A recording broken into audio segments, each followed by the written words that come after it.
Okay. Hello, everyone. Thank you for joining us again. Every Thursday, we're here providing resources and education to caregivers across the state of Arkansas. I just have a couple of announcements. The 2021 CareLink grant year has opened. So if you live in one of the six central counties, please visit our website at alzark.org/grants to get that information, or you could call our office and we will mail you an application. We have a date for our online hope. It is going to be the week of September the 14th through the 18th. CEUs, we are working on having CEUs, and we'll have more information. You can find that on our website as well. Today, I am really excited to bring to you Mike Cood. Can we bring him in? Hey, Mike. Did I say it wrong? Yes, you did. That's all right, though. Cood. It's cool. Kind of like dude. Okay, so I have to tell you the reason I say could. I used to say cool because I know my alphabet and like my reading phonics, but we always have slight discussions on how to say your name in the office. So please forgive me. Even outside of the office, people are trying to figure out. I was gonna say you're not alone. Okay, For so some reason, for four little letters, it's hard yeah.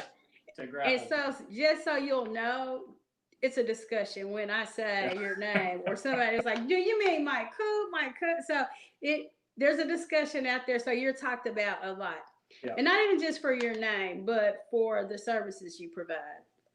Living Senior Living Solutions. You have always been a great resource to us, and I really appreciate it. I know you've had your business for 3 years. You have been in medical and senior care for over 20, so you are well versed in the resources out here. So, to anyone out there looking today, if you have questions, please feel free to put them in the comments, and we will get them to Mike. Also, if you have any ideas, any topics you want to hear, please inbox us with those. And meet us here every Thursday at noon, and we will bring you those resources. So I'm just going to let Mike do what Mike does best, right? So thank you, Mike, for joining us.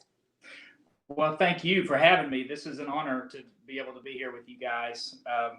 Like Carolyn said, I wanted to let y'all know that before we get into what we're going to talk about today, which is the levels of care available in Central Arkansas, you've got to sit through a commercial for Senior Living Solutions. So I'm going to tell you a little bit about what we do.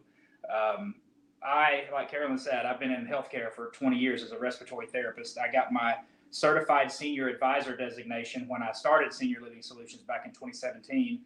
After this career, during my career, I saw caregivers at home taking care of their patients, literally working themselves to death because it's a full-time job and it's hard. It's hard work. And I also saw Medicare cutting the services, cutting the reimbursements for the services that helps those folks. That made me want to help even that much more. Another thing that got me started, we moved my mother-in-law in with us when she had terminal cancer back in 2010, and she lived with us for 2 years. And I was working at that time. I was in medical equipment, and I had the ability to come and go as I pleased, which was the only way that we could take care of her. My wife's a school teacher, and she can't just leave her class to come and help. So it made me wonder, what do people do when they don't have that autonomy, when they can't just come and go as they please? So all that led to the birth of Senior Living Solutions. I call it an elder care consulting service. We provide resources and we provide guidance for families who are in search of their living options, such as assisted living, memory care, maybe an independent living environment with services, and even home care, staying at home, aging in place. We can facilitate all of these things. We also have other services such as elder law, estate planning folks in our network, so that we can try to make sure that we've got all that stuff under control. We facilitate the emergency call button if that's indicated for a person. So we can try to put it all together for you. We're the only, I'm the only agency like this in Arkansas. This is kind of a popular service on the West Coast, but for some reason, we're the only ones in Arkansas at this point that are doing this sort of thing to this level of service. I kind of akin it to a real estate agent for senior services. So we provide our resources and clients, resources to our clients. And the best part about it is it doesn't cost you a dime. It doesn't cost our clients a dime. We are paid by our network.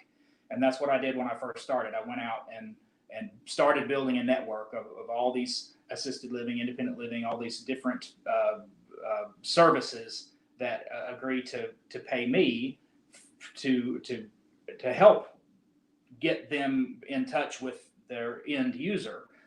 But my network is so vast that I can still be unbiased and help my clients get exactly what they need.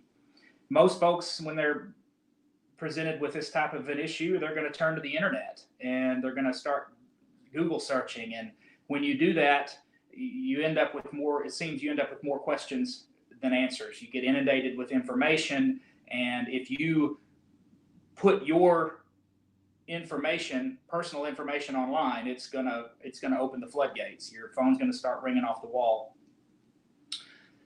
And these websites that you're seeing, they're blanket statements and it's static information. So it's not going to work for everybody. Everybody has a unique situation. So again, don't put your personal information online. Call me. I keep all of your information personal. And if anybody needs to know your status, they will call me and I'll let them know. And y'all don't have to field those calls. So how does Senior Living Solutions help you? What sets us apart from these web-based places and such? We provide personalized, unbiased guidance, resources related to your senior living options. So we personalize it. We're gonna sit down with you and evaluate your requirements. What do you need from a location perspective, budget, care requirements? We're going to narrow down the communities that actually meet those predetermined needs. So it's going to cut down on the amount of time that you have to spend out looking and searching and running around all over the state trying to figure out who has what. And lately I've been collecting a lot of these virtual tours. When places are shut down, we can't just walk in and do tours. So I've got loads of virtual tours on my computer that if you're interested in a community, we can sit down and take a virtual tour of it before we ever even have to leave the house. After we've narrowed down some of these communities, then I'm going to arrange and accompany you on the tours of those, the most appropriate ones, and I'll help you ask an extensive list of questions. A lot of times my experience is when we're touring, folks are overwhelmed. It's a lot of information and you don't even really know what questions to ask. So I do. I've got a big list. I've got an extensive list of questions that we can ask and we can compare apples to apples. At the end of the day, I can make you a side-by-side comparison if we want to do some studying. And then whenever we make a decision, I'm going to negotiate for you on your behalf for the best pricing. Some of these places will have entry fees that may be negotiable. I can't guarantee anything, but sometimes that's the case, and they'll work with us. I can accompany you during your contract signing if you wish. I'd love to be there, and we can sit down and make sure that you understand all of the aspects of that agreement that you're signing. And I've done it before, so it's always good to have a little bit of, that's what this means. And if you have questions, I can give you an unbiased viewpoint. And then we've got, we'll always do some follow-up after the move-in, because you're in this new place, you're in a new home. We need to introduce you to the activities director, who's the one who we're going to sign up to go on our excursion. We're going to the horse races. When do I sign up for that?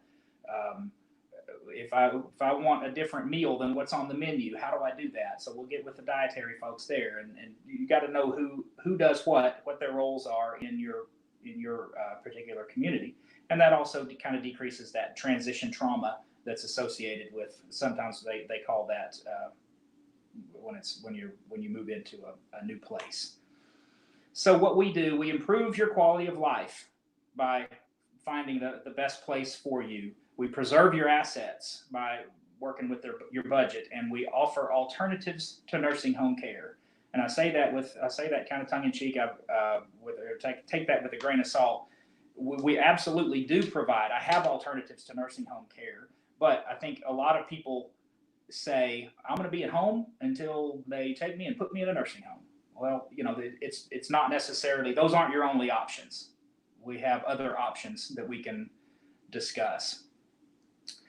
So that's what brings us to what we're going to do today. We're going to talk actually about 7 levels of care, which includes nursing home. But the first one is going to be in-home care. So when I get a call from a client and we sit down and they say, first of all, I want to tell you this, I ain't going anywhere. I want to stay right here. That's perfectly fine. We can do that. Home care is different than home health. We want to keep that in mind. Home health is covered under your Medicare. It comes after a hospitalization. You go into rehab, and Medicare pays for home health to come out. They send nurses out. They send physical therapy and occupational therapy to train you, I guess, to live at home by yourself. Now, but they're not going to be there for help with activities of daily living throughout the day. That comes from home care agencies. Those are also known as sitters or caregivers, or a CNA, certified nurse assistant. These are private pay. They're not covered by insurance. They're not covered by Medicare. The only insurance that's going to cover that is going to be a long-term care insurance policy. If you have one of those, you're in great shape. And there are other ways that we can fund all these, but that's another talk. We've got we can talk about that individually if that's an issue. I'd love to sit down with you. But in-home care, whenever I'm arranging for in-home care, I'm going to work with an agency because they're insured, they're trained. These caregivers this is their job, and they know they're trained by their entity to do exactly what they're doing. They're held to professional standards. And if you bring in the little old church lady that can come in and sit with someone for a few hours a day, a few times a week, if that works for you, that's great. But what I worry about is, does your homeowner's insurance cover that if something happens to her, if she tweaks her back or something? And that can be a big mess. Home care agencies are going to require typically 4 hours a day minimum care, because they're trying to staff these positions. They're trying to create these jobs for these caregivers. So if we're talking about home care at roughly $20 an hour-ish, at 4 hours a day, 3 times a week, 3 days a week, we're looking at $1,000 a month. The expenses can be considerable when we're talking about this. And like I said, we can talk about how to afford that, how we can make that happen on a personalized basis. But on the flip side of that coin, 6 to 8 hours of home care every single day. Well, now we're talking about $3,000 a month. Where do we draw the line in the sand? If we have unlimited funds, great. We can do whatever we want. We can have 24-hour a day care at the rate of probably $10,000, $12,000 a month, which is, if that's what you want and you've got the funds to do it, by gosh, let's do it. But at 6 to 8 hours a day, at $3,000 a month, and then you factor in the cost of maintaining that home and paying that boy to mow the yard and all your utilities and everything, it may be more cost effective to be in a community type situation. The next level, past home care, let's say we've reached that point. We can't do home, or we don't want to do home. I know the majority of folks want to receive care at home. I think somebody said, 80%, 75%, 80%. Well, there's still 20, 25% of folks that need some sort of of alternate accommodations. So independent living that's what we all do. We live independently. We live by ourselves. I'm specifically talking about senior apartments. These senior apartments can offer no services. As far as care services, these are 55 and older units, so you're surrounded by other folks who are older, not as many kids, and not as it's maybe a safer environment for senior. Some of these may be HUD subsidized, some may be income restricted. The ones that I am working with, the ones that we're going to talk about more today, is going to be an independent living community with amenities, because it's going to provide more care than what you could receive at home. It makes it worth your while to leave the house. We're going to get 2 to 3 meals per day in a meal plan, in a dining room, chef prepared meals in most cases. They're going to offer housekeeping to come in and take care of your apartment. They're going to give you transportation, provide transportation to a doctor's office. So when it might not be safe to drive anymore, you can get rid of that car. You can get rid of that insurance payment for your car and let these places just take you wherever you want to go. They'll go to Walmart once a week, Kroger once a week. Like I said, maybe the horse races, or out to eat lunch several times. So the activities, the socialization is really imperative for healthy aging. Some of my my independent living communities are going to have a home care agency, either be associated with one or have one actually on site, so that you can get home care services or put together an assisted living type scenario a la carte. So laundry services, morning or evening assist, help me out of bed, help me get dressed, help me get in bed, standby shower assist, medication management. We can put all that stuff together on an a la carte basis and possibly put together an assisted living scenario that's less expensive than what we would see in an actual assisted living. But it's, again, we tailor this to the individual. That's not going to be effective for everyone. According to the National Institute on Aging and the American Heart Association, the lifestyle factors that influence healthy aging are socialization, diet, exercise, and quitting smoking and drinking. Well, I can't help you with the quitting of the smoking and drinking, but the socialization, the diet, and exercise, these are all things that are taken care of in a community like this. They're doing that stuff every day, and that's going to help. Let's say someone's living at home alone. They may not be eating right. It's hard to go to the grocery store. It's hard to cook for one. If you're just eating cheese and crackers for a meal, well, that's not a well-rounded diet, and you can see the effects of that over time. Loneliness can be an issue. So having a balanced diet and socialization and regular activities are extremely important for a person's emotional and physical well-being. The next level of care I want to talk about is residential care. So we'll find a few of these places around. These are also communities. They're similar to independent living with services such as meals, laundry, housekeeping, transportation, medication management, sometimes included in the cost of that. Maybe more like a group home. These may or may not be age restricted. It's more of a step between independent living and assisted living. And that brings us to assisted living. Assisted living is going to include all of those amenities that I've been discussing so far, but they're also going to have CNAs and nurses and caregivers available 24 hours a day to help with activities of daily living, which are going to be your bathing, dressing, transferring, eating and toileting. If you need help with that stuff, there's going to be somebody there who can help you. If you fall in the middle of the night and you're sitting beside the bed, you can push a button and have somebody come in and help you up. And just that little bit of help could be imperative. It's better to sit on the floor and lay in the floor for 2 hours than it is for an entire weekend, for sure. So yeah, these places, the assisted living places, are going to offer medication management. They're going to offer 24-hour nursing availability, help with falls, uh, help up after a fall. They're not going to help you fall.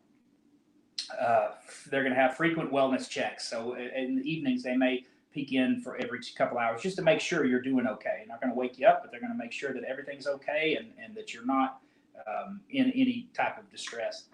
They've got doctors, dentists. Some of them have doctors and dentists and podiatrists that regularly visit their community. So you don't really even have to leave for that if you don't want to. The church services are right there on site. Beauty shops are on site. They bring entertainment in, bands and such for entertainment. So it's almost like living on a cruise ship. Everything you need is right there under the roof. Arkansas has 2 levels of assisted living: level 1 and a level 2. When you're searching, level 2 assisted living is mandated by the state to have a little more nursing presence than a level 1, and a level 2 can also have a memory care associated with it. And that brings us to the next level of care, which is memory care, Alzheimer's care. These places are built specifically for the care of patients with dementia. Now, this may be a standalone community, a memory care community, or it may be part of a hallway off of an assisted living level 2 that you could go to, and that's one of the things we try to determine is, are we early stage dementia where we can live in an assisted living with just a little bit of direction before having to move to that memory care. But if we know that that's impending, then maybe that's something we would look at so that we would have that availability someday if we get to that point. A memory care is going to require higher nursing and caregiver presence, and they're going to have it's going to be a secure unit. So sometimes with dementia, we have what we call elopement, which is trying to get out. Sometimes dementia patients want to go home. They may not know where home is, but they want to go somewhere that ain't here, and they can hit the door, and if nobody's watching, they could take off. So they want to keep these doors locked and make sure that everybody's safe and sound. Most of these memory care places are going to have memory care communities are going to have full-time activities directors and dietary directors, because these activities and menus, they're coming up with these activities and menus that specifically are designed to work to slow the cognitive decline associated with dementia. And they're going to provide activities, engagement, and redirection. A lot of times that's what we need. We just need a little bit of redirection. And there's always going to be ongoing training of the caregivers. It takes a good amount of training to know how to properly interact with that disease and to do it effectively. Moving on along, our next level of care that I've found is going to be a care home. These are really cool. These are homes that are in a residential neighborhood. If you drive by it, you're not even going to know that it's a care home.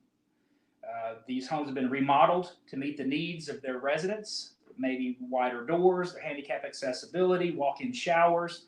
They're going to have a full-time caregiver there, 24 hours a day, not the same one, but they're going to rotate. They're going to have a full-time caregiver and only 3 residents.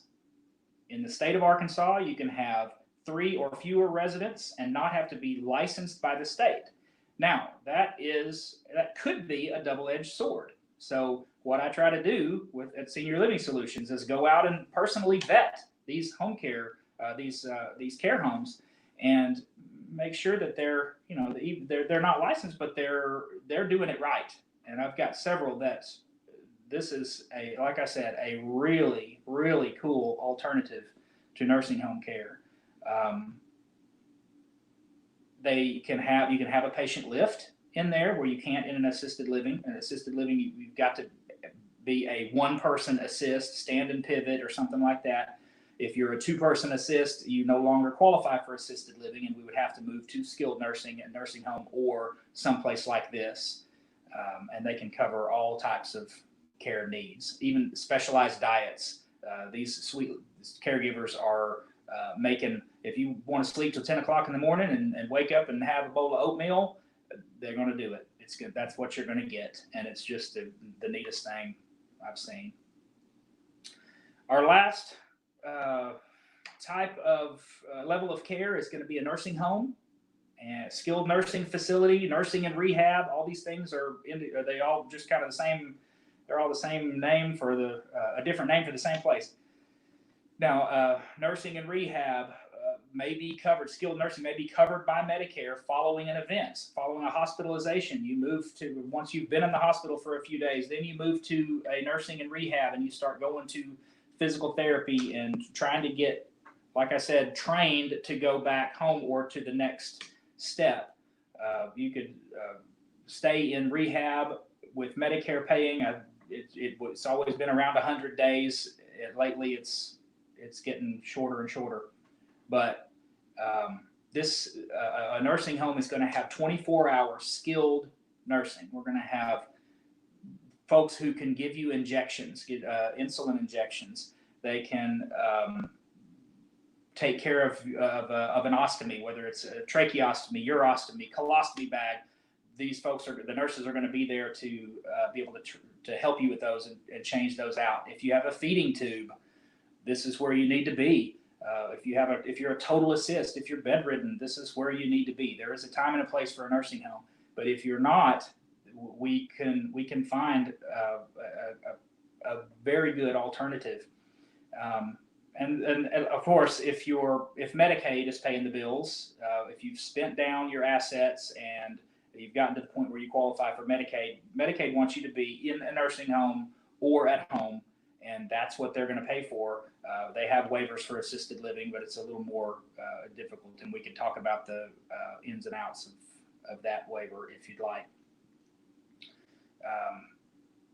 And we also recommend, as Senior Living Solutions, we recommend combinations of all this care. Maybe it's, like I said, maybe independent living with a little bit of home care on the side. Maybe if you're in assisted living and you need just a little bit more to keep from having to move to that next level of care, maybe we bring a home care agent in who can help you for a few hours a day.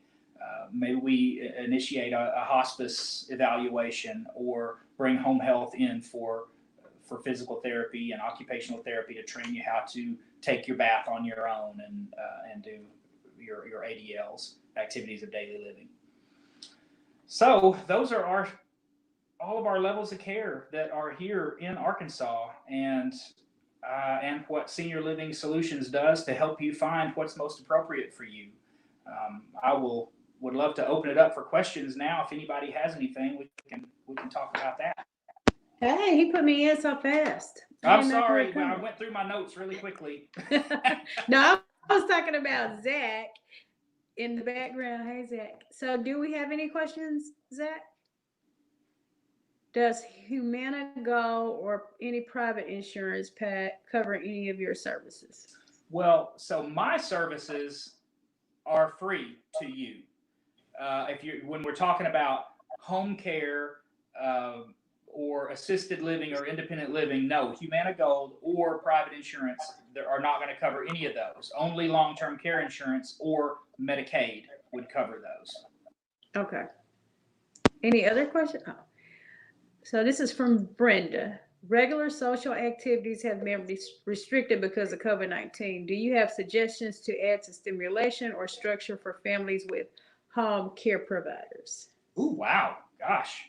Well, what I do is try to get my clients hooked up with good home care agencies that are trained in that sort of thing, that are doing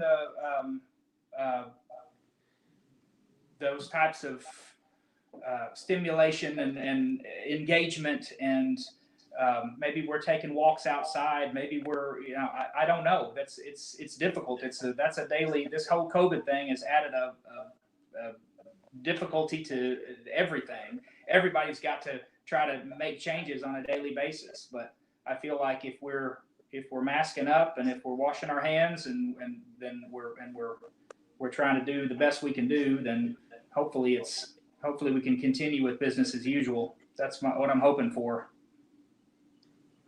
And just for me to kind of chime in on that question is, I think we need to kind of broaden our minds of what activities are. Anything that's engaging that we can get our loved ones to participate in. So if it's counting change or sorting mail or folding towels, anything that is engaging is an activity. And I think sometimes we don't really think that basic. We're looking for things outside of like something that's entertaining, but we also have to know our loved ones, because not every activity is going to be for every loved one. So adult coloring books may work for someone, where another singer is like, I'm not coloring, it's childish. So maybe you could get them to count coins or sort coins.